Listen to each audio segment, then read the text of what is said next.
All right, here's some more rapid relief coaching from yours truly, the anxiety relief guy. This specific inquiry comes from someone that says, as of late, more than usual, I felt depressed about how messed up, and I'd like to use more strong language, the world is. Stuff happens that's so awful, it seems like a Law and Order SVU episode, or some bad horror movie. Upsetting events stay in my mind for hours or days after learning about them, and I feel powerless knowing that I'm not in control over them.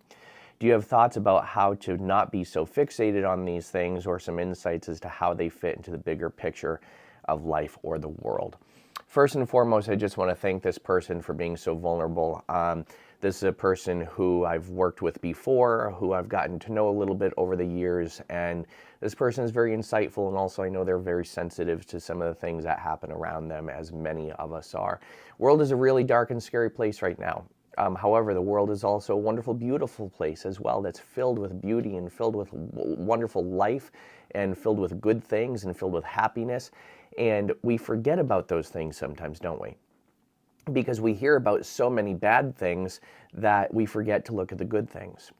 So one of the things that really helped me, and I hate giving this advice to people because it sounds so life coachy, and it sounds very much like I bought my certification online for 25 cents or on Temu or at the dollar store or something like that, which I didn't.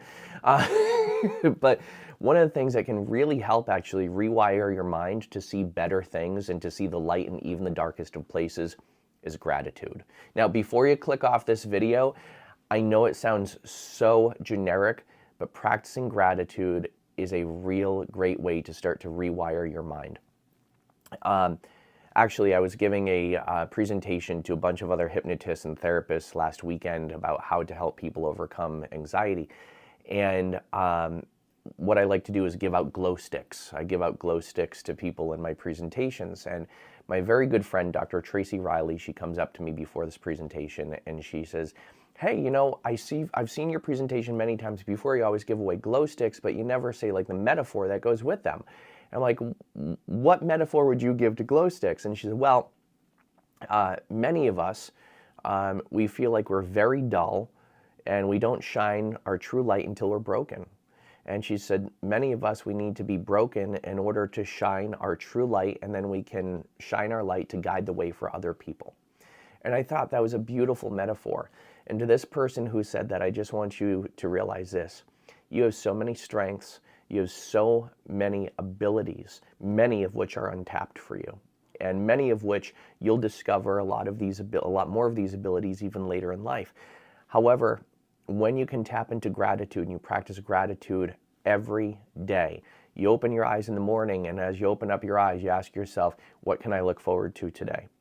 And when you go to bed at night, you come up with 3 things that you looked forward to about that day, 3 to 5 things. And they're not always going to be really big things. Sometimes they're just the warmth of a cup of coffee, the softness of a blanket, the ability to just sink into your mattress at the end of a difficult day.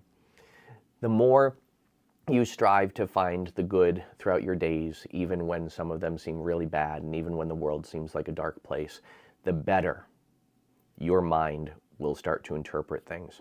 It doesn't mean you're going to ignore all the bad that happens. It just means you're going to think of it a little bit differently. One of the other strategies I teach people is to pluck out some of those negative unconscious thoughts and just to toss them away or to stick them on the ceiling. And another way I teach people is to float out of yourself and to observe yourself from a dissociative perspective, observing yourself having those thoughts, and then once those thoughts leave, you float back into yourself.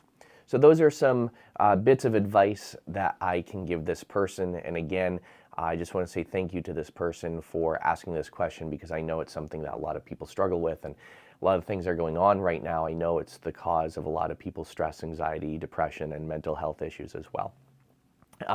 Keep in mind, too, the 4 concepts that can change anything: acceptance, patience, trust, and letting go. Letting go of expectations, resentment, guilt, shame, all those things.